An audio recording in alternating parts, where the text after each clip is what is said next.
Next current అఫైర్స్‌లోని అంతర్జాతీయ పరంగా ఉన్న అంశము బ్రిటన్ పార్లమెంటులోని ఇటీవల 2026 సంవత్సరం ఏప్రిల్ నెలలోని ఒక సంఘటన జరిగింది. ఆ సంఘటన ఏందంటే బ్రిటన్ ప్రధానమంత్రిగా ఉన్న వ్యక్తిని కిర్ స్టార్మర్ అంటారు. స్టార్మర్, కిర్ స్టార్మర్ ఈయన యొక్క ఫ్రెండు ఈయనకు దగ్గరగా ఉండే వ్యక్తే మాండే అంటారు ఆయన్ని. మాండే. ఈ మాండేని మాండే, మాండే పూర్తి పేరు Monday listen. Listen. Monday listen. Monday listen అనే వ్యక్తిని అమెరికా దేశంలోని బ్రిటన్ దేశానికి రాయబారిగా, మీడియేటర్‌గా నియమించిండు బ్రిటన్ ప్రధానమంత్రి కిర్ స్టార్మర్. అయితే ఈ కిర్ స్టార్మరు అమెరికా దేశంలో బ్రిటన్ రాయబారిగా నియమించిన మాండే లీసన్ యొక్క ఆయన పైన ఈయనకైతే నమ్మకం ఉంది గానీ, అక్కడ ప్రజలకు నమ్మకం లేదు. ఎందుకు నమ్మకం లేదంటే, లైంగిక నేరస్తుడైన లైంగిక నేర ఆరోపణన మోపబడినటువంటి ప్రపంచంలోని అత్యంత లైంగిక నేరాలు మోపబడిన వ్యక్తి పేరు జెఫ్రీ. జెఫ్రీ. ఈ జెఫ్రీ అనే ఆయన ఎఫ్‌స్టీన్స్ యాక్చువల్‌గా ఈయన యొక్క వీడియోలు, ఆ ఫుటేజ్‌లు మొత్తం ఎక్కువ ఉంటాయి అంటారు. Jeffrey Epstein. Jeffrey Epstein. ఈ జెఫ్రీ లైంగిక నేరస్తుడైన జెఫ్రీ ఎఫ్‌స్టీన్‌తోని ఈ మాండెలీసన్‌కి సంబంధాలున్నాయని అక్కడ బ్రిటన్ పార్లమెంటులో కొంతమంది ఎంపీలు ఒక తీర్మానం పెట్టారు. నైతిక హక్కుల తీర్మానం. అంటే ఇట్లాంటి అంటే ఆరోపణలు ఉన్న మాండెలీసన్‌ని నువ్వు ఏ యొక్క అధికారముతో అమెరికా దేశంలో బ్రిటన్ రాయబారిగా నియమించావు అని నీ యొక్క నైతిక హక్కు విషయంలో మాకు సంజాయిషీ ఇవ్వని ఒక నైతిక హక్కుల తీర్మానాన్ని ప్రవేశపెడితే, ఆ నైతిక హక్కుల తీర్మానంకి వ్యతిరేకంగా ఓట్లొచ్చినియి, అనుకూలంగా ఓట్లొచ్చినియి.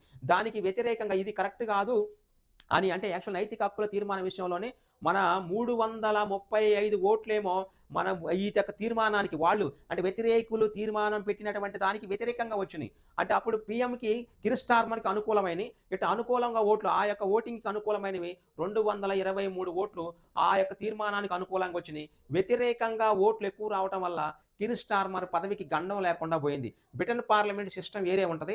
వాళ్ళు ఎక్కువగా మోరల్ వాల్యూస్‌కి, నైతిక హక్కులకి ఎక్కువ విలువిస్తారు. వాళ్ళకి జీవోలు ఇవన్నీ ఎక్కువగా పట్టవు. మాక్సిమం వాళ్ళు పరిస్థితులను బట్టి మార్చుకుంటుంటారు. అంటే ప్రపంచంలోని లిఖిత రాజ్యాంగం లేనిదే ఆ దేశం అనమాట. వాళ్ళకి రాజ్యాంగం అవసరం. వాళ్ళు ప్రపంచాన్ని ఏలినోళ్ళు కాబట్టి వాళ్ళు రాజ్యాంగం లేకుండానే ఫాలో అవుతుంటారు. అది బ్రిటన్ పార్లమెంట్ విషయంలోని అటు అమెరికా దేశ రాయబారిగా నియమించబడిన మాండే లీసన్ విషయంలో ఓటింగ్ జరిగితే కిర్ స్టార్మర్ చాలా చాకచక్యంగా తప్పించుకున్న దాని విషయంలో. ఇక తర్వాత ఢిల్లీ పర్యటనకి యుఎన్ఓ, యునైటెడ్ నేషన్స్ ఆర్గనైజేషన్ యొక్క సంబంధించి ప్రతినిధి సభ. ఈ ప్రతినిధి సభనే మనం ఏమంటామంటే యుఎన్ఓ లేదా యుఎన్ జనరల్ అసెంబ్లీ అంటారు. యుఎన్ఓ జనరల్ అసెంబ్లీ విషయంలో ఆ యుఎన్ఈ జనరల్ అసెంబ్లీకి సంబంధించి ఆ అన్నా లేనా బేర్బాక్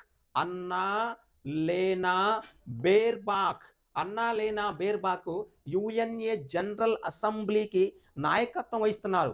ఇలా యుఎన్ఓ జనరల్ అసెంబ్లీకి నాయకత్వం వహించినటువంటి అన్నా లేనా బేర్బాక్ ప్రస్తుతము భారతదేశ ఢిల్లీ పర్యటనలో ఉన్నారు. 2026 సంవత్సరంలోని ఆ ఏప్రిల్ మాసంలో 28వ తారీఖున ఢిల్లీ పర్యటనకు వచ్చినటువంటి ఈమె భారతదేశం యొక్క గొప్పతనాన్ని చాలా సమర్థవంతంగా పొగిడారు. అంటే ఎటువంటి ఇబ్బంది లేకుండా పొగిడారు. ఆమె పేరే అన్నా లేనా బేర్బాక్ ఢిల్లీ పర్యటనకు వచ్చారు. ఆ ఢిల్లీ పర్యటన విషయంలో అంతర్జాతీయ శాంతి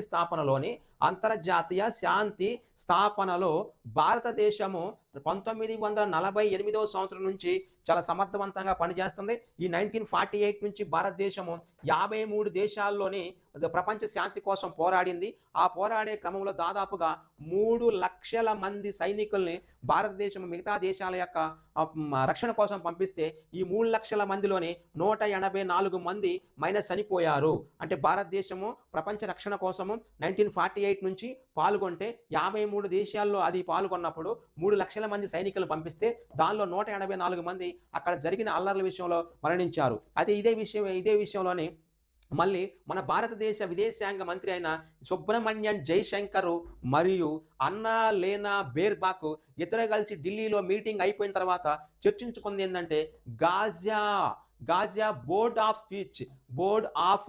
పీస్ గాజా విషయంలోనే బోర్డ్ ఆఫ్ పీస్ని ఒక సొంతగా డొనాల్డ్ ట్రంప్ ఏర్పాటు చేసిండు. ఇజ్రాయెల్కి హమాస్కి మధ్య జరుగుతున్న యుద్ధ విషయంలోని ఇలా గాజా ప్రాంతంలో హమాస్ వాళ్ళకి స్వేచ్ఛ ఎలా ఇవ్వాలి, ఇజ్రాయేలీలకి ఎంత స్వేచ్ఛ ఇవ్వాలని డిస్కస్ చేయడానికి యుఎన్ఓ ఉండంగా కూడా ఈయన బోర్డ్ ఆఫ్ పీస్ని ఏర్పాటు చేసిండు. అదే గాజా బోర్డ్ ఆఫ్ పీస్లోని మీరందరూ అంటే గాజా శాంతి ఒప్పందం అంటారు. ఈ గాజా శాంతి ఒప్పందంలో ప్రపంచ దేశాల మొత్తం వచ్చి జాయిన్ కాండి అని అప్పుడు ఆయన మొత్తుకున్న చాలా దేశాలు ఆ విషయంలో వెళ్ళలేదు.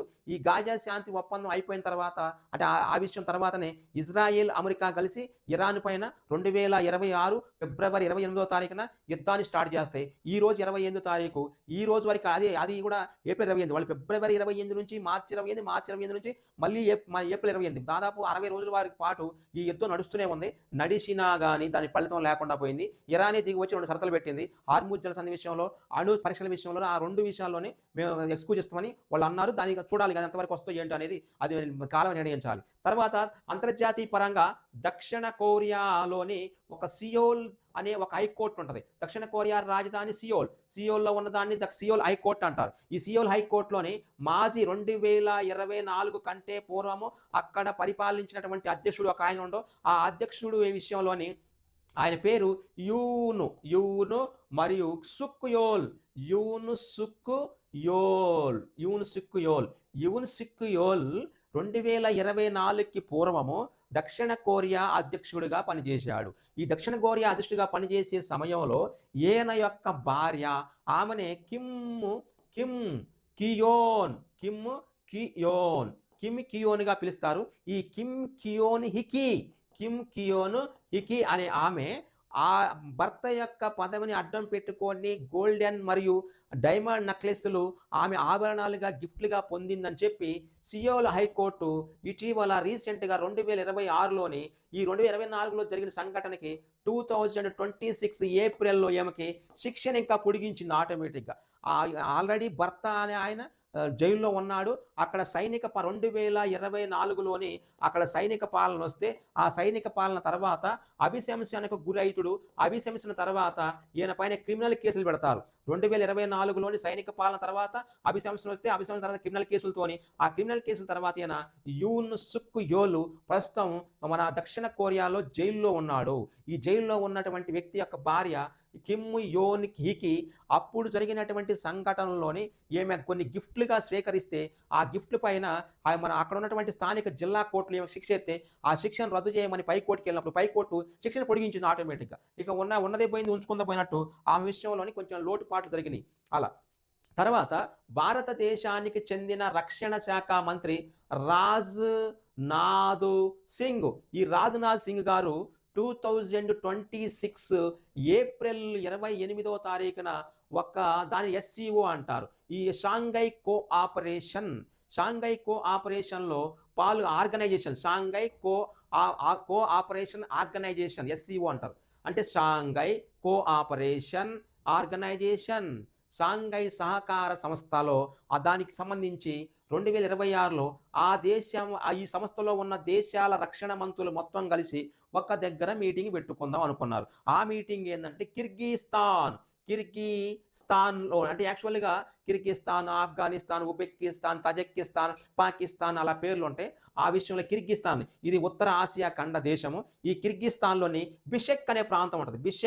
ఈ కిర్గిస్తాన్లో బిషెక్ ప్రాంతంలో SCO రక్షణ మంత్రుల సమావేశం జరిగితే అక్కడ రష్యా రక్షణ మంత్రితోని మన రక్షణ మంత్రి మాట్లాడారు మరియు చైనా యొక్క రక్షణ మంత్రితో కూడా మాట్లాడారు. రష్యా రక్షణ మంత్రి విషయంలోనేమో మీరు S-400ని తొందరగా పంపించడం మాకు అవసరం ఉన్నాయి. మేము ఆల్రెడీ ఆపరేషన్ సింధూర్లో వాటిని వాడిను, మా దగ్గరకు 3 వచ్చినాయి, ఇంకా 4వ 5వ రావాలి, మొత్తం 5 రావాలి మీకు ఇచ్చినటువంటి ఒప్పందం ప్రకారం 2018వ సంవత్సరంలోని భారతదేశానికి రష్యాకి మధ్య కుదిరిన ఒప్పందం ప్రకారము S-400 అనేటువంటి గగనతల క్షిపణి రక్షణ వ్యవస్థలోని 5 భారతదేశానికి అప్పు చెప్పాలి. మీరు ఇప్పటి వరకు 3 అప్పు చెప్పారు. ఈ సంవత్సరం మే నెలలో 1 ఇవ్వండి, ఈ సంవత్సరం నవంబర్లో 1 ఇవ్వండి, మొత్తం 5 కంప్లీట్ అయితే మీరు నవంబర్ మే నెలని కంప్లీట్ డిలే చేయకుండా మళ్ళీ ముందు తీసుకెళ్ళిపోకండి. అవసరమైతే మేము చైనాతోని మిగతా దేశాలతో యుద్ధం చేయాల్సి వచ్చింది. దీన్ని తీసుకెళ్లి రాజస్థాన్ యొక్క బోర్డర్‌లో పెడతాం. మన పక్కన ఉన్నటువంటి అమెరికా గాని, మిగతా ఏ దేశాలు వచ్చి పాకిస్తాన్‌కి సహాయం చేసినా, ఈ రష్యా గగనతల క్షిపణిని ప్రయోగిస్తున్నప్పుడు ఆటోమేటిక్‌గా మేమే గెలుస్తాం. ఆపరేషన్ సింధూర్‌లో మేమే గెలిచినాం. ఇక మళ్ళీ మేమే గెలవడానికి ఆస్కారం ఉంటదని అలా రష్యా రక్షణ శాఖ మంత్రితోని S-400ల విషయంలో, తీవ్రవాద విషయంలోని, టెర్రరిజం విషయంలోని చాలా గట్టిగా మాట్లాడిండు. ఆ రష్యా యొక్క రక్షణ శాఖ మంత్రి ఆండ్రీ బేలోసోవ్ ఆండ్రీ బేలోసోవ్‌తోని S-400 గురించి భారత రక్షణ శాఖ మంత్రి రాజ్‌నాథ్ సింగ్ బిసెక్‌లోని చర్చించారు. తర్వాత చైనా రక్షణ శాఖ మంత్రి విషయంలోని ఇక్కడ భారతదేశానికి మరియు చైనాకి మధ్య వాస్తవ ఆధీన రేఖ ఉన్నది.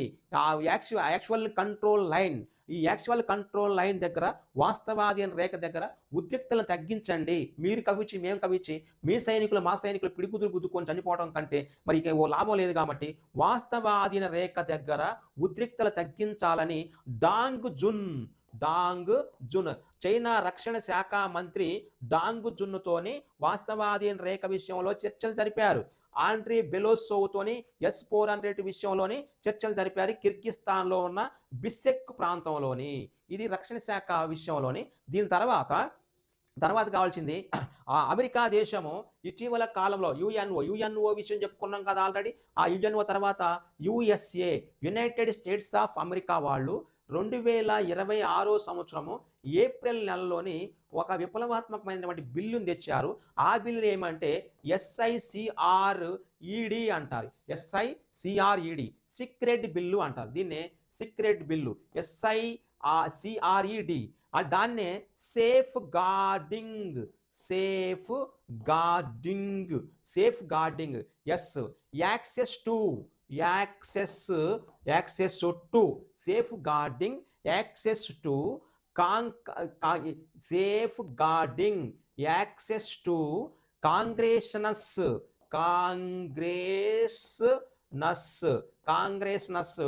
And religion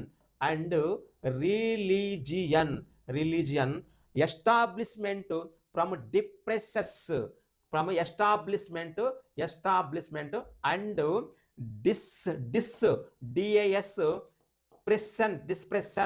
dispersion. ఇక లాస్ట్లో డి, మరి ఇక్కడ ఈ, ఇక్కడ ఆర్, ఇక్కడ సి, ఇక్కడేమో ఐ, ఇక్కడేమో ఎస్. అదే safeguarding access to consciences and religion establishment depression బిల్లుని 2026 ఏప్రిల్లోని ప్రవేశపెట్టిన దేశాన్ని USA అంటారు. United States of America. దీని ఉద్దేశం ఏంటంటే బఫర్ జోన్ ఏర్పాటు చేశారు. ఈ బఫర్ జోన్ ప్రకారం ఏంటంటే 100 అడుగుల దూరం వరకు 100 అడుగుల దూరం వరకు అక్కడ మసీదు ఉన్నా, అక్కడ చర్చ్ ఉన్నా, అక్కడ గురుద్వారా ఉన్నా, అక్కడ దేవాలయం ఉన్నా సరే, ఎటువంటి ప్రార్థనాలయం ఉన్నా ఆ ప్రార్థనాలయ సమీపానికి 100 అడుగుల దూరంలో ఆ ప్రార్థనకు పోయే వాళ్ళని, అంటే ఆ దేవాలయాలని, మసీదుని, చర్చిల్ని సందర్శించే వాళ్ళ విషయంలో ఎటువంటి కామెంట్స్ కానీ వాళ్ళని కించపరిచే మాట్లాడొద్దు, వాళ్ళకి ఆటంకం కలిగించొద్దు అనేటువంటిది ప్రార్థనా మందిరాల భద్రతా బిల్లు అంటారు. ఆ ప్రార్థనా మందిరాల భద్రతా బిల్లుని సీక్రెట్ బిల్లు అంటారు. అమెరికా దేశము 2026లోని 100 అడుగుల బఫర్ జోన్ని తీసుకురావడానికి వచ్చినటువంటి బిల్లు పేరే సీక్రెట్ బిల్లు. అది ప్రార్థనా మందిరాల భద్రతా బిల్లు. అది మన దగ్గర సిస్టం లేదు, వాళ్ళ దగ్గర వరకే మాత్రమే ఉన్నది.